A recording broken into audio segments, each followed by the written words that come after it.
Bismillah. Oke, jadi tadi kita buka ya. Untuk yang sudah kita buat dari pembahasan yang tadi, kita ketahui adalah komponen-komponen yang dapat kita pergunakan di dalam interface tersebut. Oke. Jadi kalau saya lanjutkan di sini, kita masuk ke bagian event. Event di mana semua kejadian yang mana terkait sama operasional tertentu dalam user interface, maka akan ada suatu perubahan ya atau proses gitu ya. Dan proses tersebut tentu saja ada yang melibatkan interaksi user secara langsung atau yang kita kenal sebagai foreground event, ataupun bahkan yang di belakang, yaitu yang background event. Maksudnya apa? Maksudnya tidak ada interaksi dengan user, tapi dia berjalan di belakang. Ya, seperti daemon, timer, dan juga scheduling dan seterusnya. Jadi setiap apapun kondisi yang berubah dan itu diproses dalam suatu kejadian, khususnya di GUI, maka itu termasuk ke dalam kategori event ya. Dan event ini baik itu foreground maupun background, kita bisa menentukan.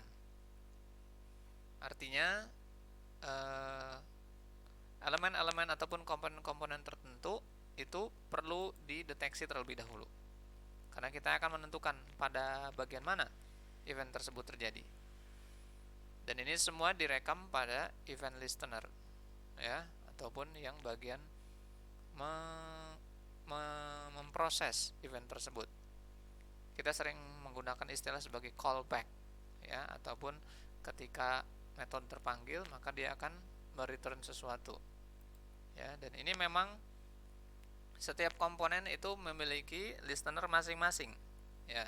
Setiap komponen masing-masing memiliki listenernya. Bisa kita perhatikan di depan di sini ada beberapa senarai elemen-elemen tertentu. Misalnya button, dia punya action listener, button juga punya change listener, button juga punya item listener, seperti yang ada di checklist di hadapan ini ya. Dan checkbox pun demikian, serupa. Tapi berbeda dengan combo box. Combo box tidak memiliki event listener tertentu kecuali hanya action dan juga item. Untuk apa itu? Sebentar lagi kita akan lihat ya. Ini yang sebelah kiri adalah elemen-elemennya ataupun komponen-komponennya, baik itu button, checkbox, file chooser seperti kita milih file, text field, menu item, password field untuk yang text field yang tersembunyi, radio button, dan seterusnya. Oke, jadi setiap komponen itu memiliki beberapa listener tertentu ya. Bisa kita lihat kan ini. Ini kita repetisi serupa seperti yang tadi. Ada slider, ada spinner, dan seterusnya. Jadi ada komponen-komponen yang banyak. Oke, sebelum kita ke layout, kita tunjukkan dulu dari yang tadi di event listener ini. Contohnya, perhatikan di NetBeans. Sebentar, saya buka NetBeans-nya. Oke, ini dia. Oke, di sini rekan-rekan semua bisa melihat bahwasanya ada satu penampakan ya yang telah jelas sekali di sini, dan ini ada dua buah text field ataupun text box ya. Kita kenal text field karena elemennya berjenis text field. Dan dia di sini kalau kita run seperti biasa, kemarin sudah dicontohkan ketika kita run, ini fokusnya adalah tanda dikedip-kedip seperti itu ya. Bagaimana kalau kita memanfaatkan event listener? Tadi sudah disebutkan bahwa setiap elemen, setiap komponen memiliki event listener tertentu. Ada kejadian tertentu. Contohnya kita lihat di klik kanan di sini ada event. Nah, di sini dia ada event yang terkait dengan mouse. Ketika mouse itu klik, ketika mouse itu enter, ketika mouse itu exit, dan seterusnya. Ataupun bahkan di keyboard, ketika key di press, ditekan, atau dirilis ketika dilepas, dan seterusnya. Ini juga sebenarnya bisa dipergunakan untuk menerapkan berbagai macam jenis kebutuhan. Contohnya kita terapkan dulu pada focus. Di sini ada focus gain, fokusnya terjadi di situ, dan ada focus loss, fokusnya hilang. Maka kita pakai dulu untuk merubah warna, misalnya focus gain. Oke, saya klik focus gain tadi, dan dia akan pergi ke bagian metode tersebut. Oke, lihat di sini text field username focus gain, bisa dilihat ya. Saya perbesar bagi yang belum melihat dengan jelas. Nah, ini dia. Di sini kita tulis tadi dengan merubah misalnya warna dari text field username tersebut. Nah, ini ya. Tadi sudah kita ketahui ada background, maka kita ganti set backgroundnya. Misalnya saya ganti menjadi colornya yellow misalnya ya. Color ini red, saya ganti menjadi yellow. Nah, ini dia. Nah, maka otomatis ketika fokus itu terjadi, text field tersebut akan mendapatkan warna kuning. Dan color.yellow itu sudah otomatis diimport oleh NetBeans kita, java.awt.color. Ya, kalau warna itu semua fine saja ya. Bisa kita lihat di sini. Kemudian kita perhatikan bagian yang tadi juga saya serahkan kepada event focus loss sekarang. Fokusnya loss. Kita masuk di event text field tersebut. Ya, di sini. Elemen tersebut juga di username tersebut set background, saya berikan color bukan lagi yellow, tapi saya kosongkan atau saya nulkan. Nah, ini dia. Kita jadikan dia null. Artinya value-nya kosong. Ya. Dan hal yang serupa misalnya pada text box yang sebelahnya. Contohnya dulu, kita pakai dua ini saja dulu. Ya, ini untuk memberikan contoh sederhana di mana focus gain, focus loss tadi adalah sebuah event yang terkait dengan kejadian tertentu pada elemen ataupun komponen tersebut saja. Ya, artinya tidak kena ke yang lain, tidak. Yang lain kalau tidak diberikan eventnya tidak akan ada terjadi perubahan apa-apa. Nah, ini dia. Seperti itu. Ya, untuk yang lainnya juga serupa. Saya copy, saya terapkan pada yang kedua, focus loss. Nah, ini dia. Serupa ya. Coba tinggal kita ganti di sini username jadi password. Nah, udah. Seperti itu. Oke, jadi kalau kita run, tentu saja ini akan mendapati efek yang tadi kita ketahui. Ketika dia mendapatkan fokus, dia akan mewarnai dengan color yellow, event tersebut terjadi ya, kejadian tersebut terjadi. Dan juga ketika loss fokusnya, maka dia akan kembali lagi ke background semula. Nah, ini dia. Nah, ini. Oke, bisa dilihat ya. Nah, tuh. Ini cukup jelas kalau kita perhatikan pada event tersebut. Oke, jadi sama halnya dengan event-event yang lainnya. Misalnya kita ingin ketika hover, ketika mouse itu datang, kemudian dia memberikan info misalnya, maka kita juga memberikan event pada elemen tersebut. Ya, begitu juga pada button di sini, biar tidak boleh diklik misalnya. Pada mulanya kita berikan dia state enable-nya menjadi false misalnya. Di sini bisa kita lihat. Ada di bagian properties ada enable. Nah, itu enable kita false-kan dulu. Jadi dia tidak bisa diklik. Dan ketika event tertentu terjadi, misalkan ketika keduanya sudah terisi gitu ya, maka barulah ini buttonnya mulai aktif misalnya. Oke, dari kedua ini, jika kedua text box tersebut sudah terisi, maka barulah button tersebut akan aktif misalnya. Ya, kita buat sebuah method public void. Saya menggunakan private saja ya, private void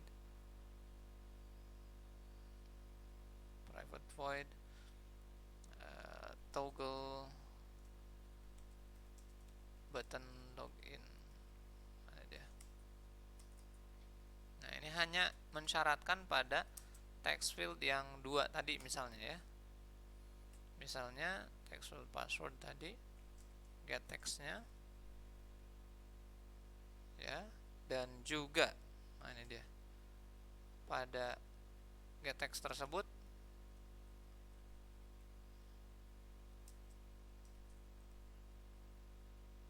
nah dia, pada get textnya itu memiliki length ataupun panjang ya, ini nanti boleh dipersingkat ya, itu di atas dari 1 misalnya. Nah dia, jika elemen tersebut, atau kita bisa perpendek seperti is empty. Nah ini dia, terhadap password misalnya gitu, dan sampingnya dan kita berikan dan is empty terhadap username misalnya. Nah ini dia, apabila dua elemen tersebut, nah ini dia, kita berikan private boolean is empty dengan text field yang masuk. Nah dia,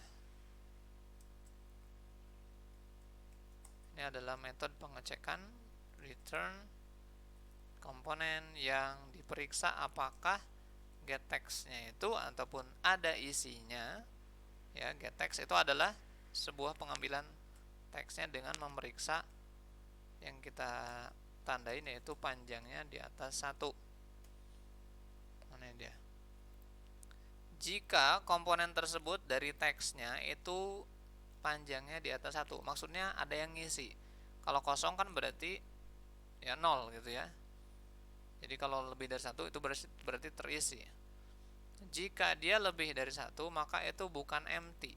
Nah ini kita lawankan dengan tanda seru, negasi dari statement tersebut. Nah seperti ini, kita negasikan. Oke, jadi jika yang tadi empty, text field password dan juga text field username, nah ini, jika keduanya empty, maka kita akan mematikan apa tadi, button itu ya. Kalau keduanya empty, ya berarti button loginnya, enable-nya mati. Mana dia? Sebaliknya, apabila mana dia, lawan daripada itu semua, maka kita berikan enable-nya true. Nah itu dia. Jadi kalau kosong saya tandain, jika kosong maka button login pun mati, alias tidak bisa diklik. Nah itu. Oke, ini cukup kelihatan lah ya. Jadi yang di atas ini adalah dia memberikan pemeriksaan terhadap elemen tersebut jika dia kosong. Apa cirinya? Panjang teksnya di atas 1. Ini dia. Oke, boleh kita tes ya. Eventnya, maaf. Eventnya adalah terjadi ketika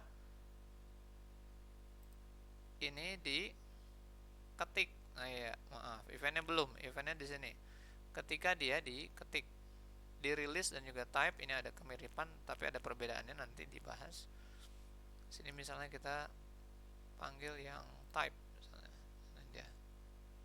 Nah, ketika di type, ketika ada yang diketikkan, kita panggil yang tadi. Apa tadi? Toggle button login. Begitu pula pada yang kedua. Berikan saja key type. Nah, ini dia. Seperti itu. Ya, jadi pada username ketika diketik, password ketika diketik, dia memeriksa toggle gitu ya. Dia cek gitu ya. Boleh kita rename juga boleh, activate button login juga boleh, silahkan. Ini hanya penamaan saja metode yang tadi. Oke, jadi bisa ditangkap dengan baik ya. Eventnya apa? Key type. Ketika tombol itu ditekan ataupun diketik, maaf ya. Nah, tuh lihat buttonnya aktif. Tapi begitu ini mati, nah mati juga dia. Seperti itu. Ini admin juga contohnya. Ya. Ini dia. Oke, itu tadi apa yang kita ketahui terhadap event. Ya, jadi ada banyak event yang mana event tersebut baik terkait terhadap mouse-nya. Tadi ada event di sini mouse, ada juga key-nya, ada juga fokusnya, dan juga ada action perform ataupun ketika di enter ya, ataupun ketika diakses itu di bagian action perform, ataupun event-event yang lainnya. Di sini ada banyak ya, jadi silahkan dipergunakan sesuai dengan penerapan yang dibutuhkan. Oke, saya lanjutkan ke materi dulu. Oke, itu salah satu tadi dari bagian event yang terjadi. Oke, bagaimana dengan layout? Oke, karena ini masih merupakan gambaran umum yang ada di Swing, maka kita juga perlu mengetahui bagian penempatan komponen-komponen tadi itu diletakkan di frame. Karena seperti yang sudah kita ketahui, layout itu ataupun frame tersebut harus menggunakan wadah tertentu. Sebelumnya kita pakai absolute sebelumnya, ataupun yang awal sekali sebelum absolute kita pakai default-nya, yang mana default ada seperti gap, jarak seperti itu ya. Nah, kali ini yang kita akan pergunakan layout tersebut menggunakan panel atau yang sudah kita wadahi. Ya, di sini ada yang kita wadahin. Ini ada panelnya. Cuma tersembunyi itu ya. Bisa kelihatan ya, ada garis itu adalah panelnya. Kalaupun kita berikan border panel tersebut, maka akan lebih jelas lagi terlihat. Kita ambil di properti terhadap panel tersebut. Jadi klik dulu panelnya. Nah, ini dia, lalu kemudian border yang tadi. Saya pakai yang berjudul di sini. Misalnya kita beri di sini credentials. Nah, bisa diperhatikan ya. Tuh. Langsung ada di bagian atasnya dan juga dengan bordernya ataupun garis tepinya. Itu adalah panel sebenarnya. Jadi apabila panel sudah diletakkan, maka kita perlu menentukan layoutnya. Bagaimana caranya? Klik kanan set layout, dipilih di sini. Ada beberapa layout. Yang paling umum sekali dipakai adalah absolute, karena apapun yang sudah kita drag ke dalam frame, maka seperti itu yang akan terjadi ketika running. Meskipun nanti ada presisi yang bergeser sedikit, misal dikarenakan pixel yang berbeda. Oke, tapi absolute ini yang paling umum sekali user memilih. Ataupun nanti kita akan bahas tentang di border dan juga card misalnya. Ini yang paling digemari oleh rekan-rekan yang membuat wizard ataupun installer. Nah, seperti setting konfigurasi wizard itu menggunakan card layout. Ya, nanti ditunjukkan. Ataupun dengan border layout. Nah, ini sering dipakai pada dashboard ya. Dashboard mungkin rekan-rekan pernah login di email, ada bagian kiri, ada bagian top, atas, ada center, middle, dan seterusnya. Ini border nanti ya. Dan flow ini mengikut mirip seperti freeform ya, mirip seperti yang default ya. Ataupun yang lainnya nanti ada bagian grid dan seterusnya. Jadi di sini layoutnya yang mana akan menentukan sifat-sifat dari mereka yang akan terisi. Kita contohkan dulu bagian layout ini. Lihat ada border layout, box, card, absolute, dan seterusnya ya. Dan ini kita pergunakan pada swing dengan yang kita pilih tadi.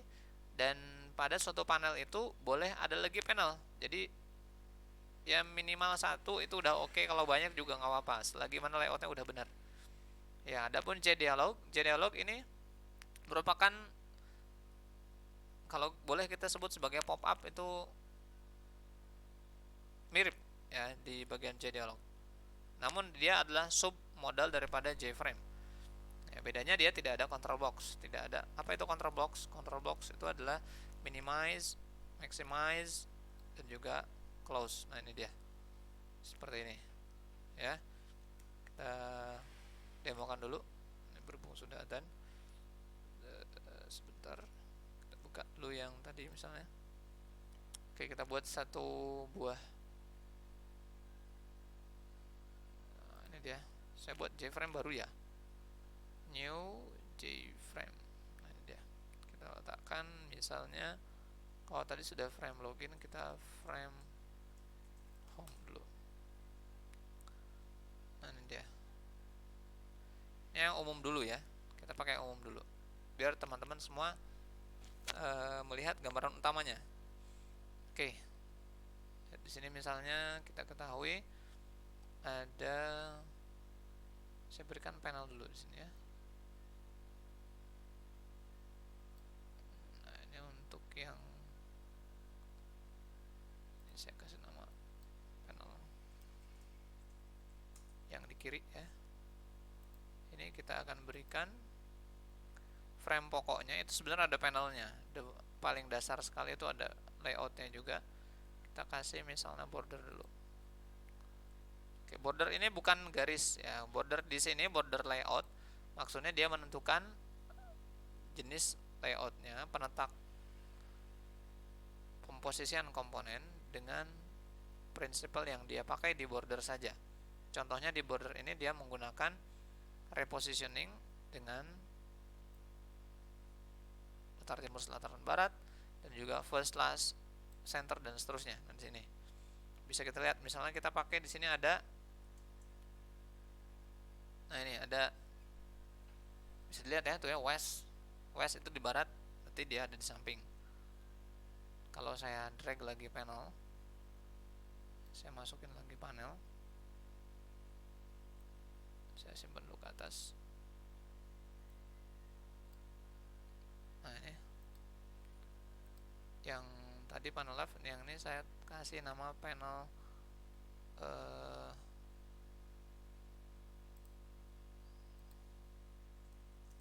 center.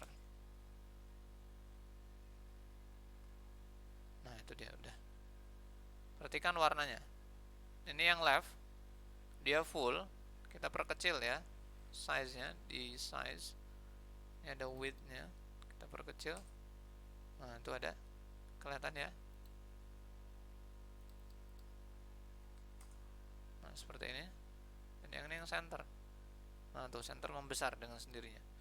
Jadi kalau ini kita berikan garis tepi seperti yang sebelumnya sudah dicontohkan, bagian properti ada penggarisan, ada border. Nah, ini yang left, dan yang ini yang center. Bisa kelihatan ya.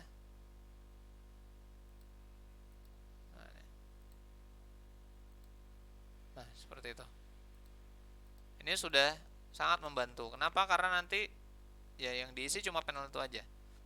Bagian kiri saja, center aja, yang tengah, dan seterusnya. Dan ini kalau kita resize, dia sudah memberikan height ataupun tinggi yang mengikut dengan frame base ataupun kanvasnya yang pokoknya. Seperti itu. Jadi kita tidak usah menentukan lagi size-nya. Dan kalau toh kita ingin memberikan interaktif terhadap ukuran tersebut, misalnya contohnya ini ya, contohnya ini tadi frame ini kita ingin pertinggi misalnya, tentu saja di frame ini patokannya di size tuh ya, ada size di situ. Maka button yang tadi, kita kasih contoh dulu, button resize, kita double klik, otomatis dia akan dapat event untuk button tersebut ya, action perform. Nah, di sini misalnya kita pakai this.set.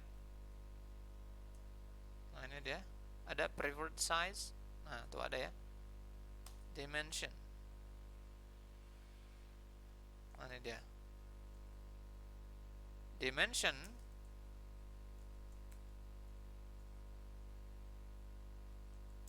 Nah, ini kalau kita lihat bagian dimension, maka dimension ini pula akan memberikan ukuran tertentu.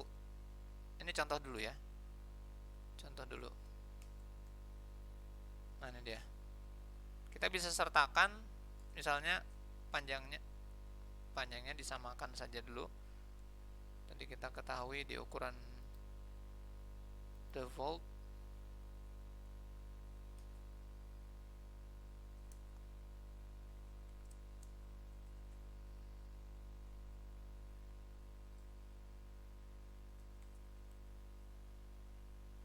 itu ada ya,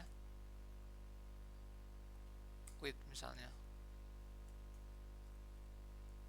Nah, kemudian di height-nya, misalnya height-nya kita pengen naikin.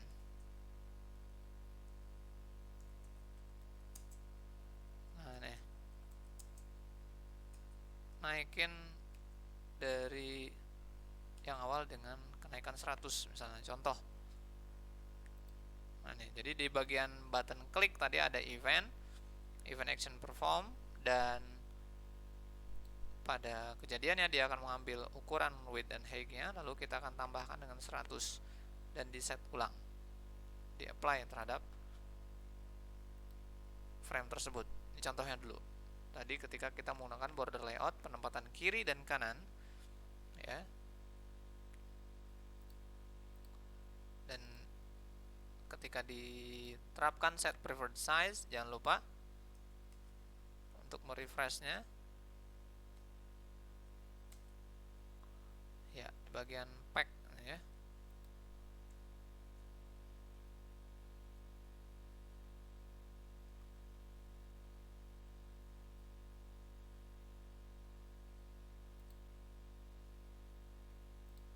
Mana dia? Oke, bentar, kita run. Oh, ini window-nya di sebelah sini.